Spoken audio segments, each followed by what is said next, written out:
மகன் என்றோ நான் எதிர்த்து நின்றேன்.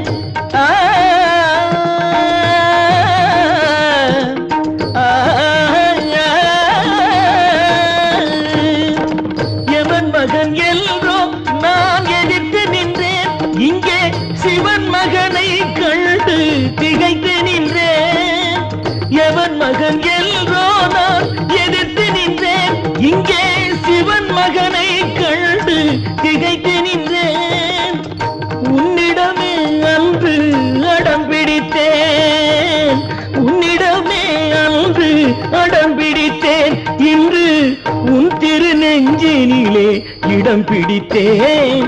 சங்கம் வளர்த்த தமிழ் நீ அல்லவா, எந்த தலைமை கவிஞன் இந்த புகழ் அல்லவா, சுவாமி மகன் அல்லவா,